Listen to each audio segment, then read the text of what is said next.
लद्दाख एक ऐसी जगह जो अपने snow capped mountains, rugged valleys, cold desert और हाई पासेस से जानी जाती है।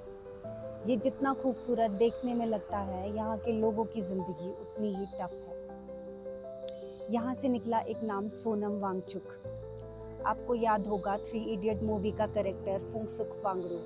ये कैरेक्टर सोनम वांगचुक से इंस्पायर्ड था। सोनम वांगचुक ने अपने कंट्रीब्यूशन सिर्फ लद्दाख के लिए ही नहीं बल्कि पूरे इंडिया के लिए दिए। उनके कुछ कंट्रीब्यूशन जो उन्होंने लद्दाख के लिए दिए, जैसे सैकमॉल स्कूल और आइस स्तूपा। सैकमॉल स्कूल बच्चों को एजुकेशन उनकी नीड्स और उनके कल्चर के अकॉर्डिंग देता है। आइस स्तूपा ये एक आर्टिफिशियल ग्लेशियर होता है जो लद्दाख की पानी की नीड्स को पूरा करता है। जब 2020 में इंडिया चाइना के टेंशन्स बढ़े, तब उन्होंने चाइनीज़ प्रोडक्ट बायकॉट की अपील की। उन्होंने इंडियन आर्मी के लिए सोलर हीटेड टैंक्स के इन्वेंशन किए जो उन्हें -40 डिग्री टेम्परेचर में भी गर्म रखते हैं। और इन सब में से उनका सबसे बड़ा मिशन रहा लद्दाख के लिए 6th शेड्यूल और स्टेटहुड की डिमांड। ये उन एरियाज़ को दिया जाता है जहाँ पे ट्राइबल पॉपुलेशन 90% हो। आज तक ये सिर्फ 4 स्टेट्स को दिया गया है, असम, मणिपुर, मेघालय और त्रिपुरा को। 6th शेड्यूल में अपनी ऑटोनमस डिस्ट्रिक्ट काउंसिल्स दी जाती है, जिसमें उनके पास लॉ मेकिंग पावर होती है फॉरेस्ट, लैंड और कल्चर पे।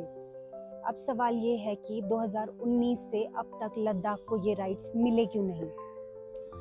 लद्दाख अपने बॉर्डर्स पाकिस्तान और चाइना के साथ शेयर करता है। पिछले कुछ वक्त से चाइना और इंडिया के बीच बॉर्डर डिस्प्यूट्स बढ़े हैं और चाइना ने अपनी मिलिट्री प्रेजेंस LAC पर बढ़ाई है।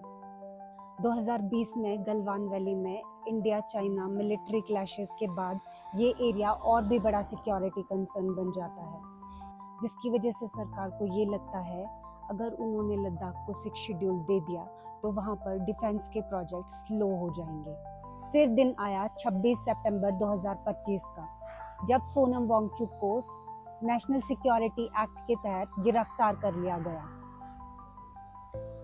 उन पे आरोप लगाए गए कि उन्होंने अपनी स्पीचेस में अरब स्प्रिंग और नेपाल प्रोटेस्ट का मेंशन किया है, जिससे 24 सितंबर 2025 को वहाँ के प्रोटेस्ट वायलेंट हो गए और उनके लिंक्स पाकिस्तानी इंटेलिजेंस ऑपरेटिव के साथ भी बताए गए। उनके NGO और सैकमॉल स्कूल के FCRA लाइसेंस कैंसिल कर दिए गए।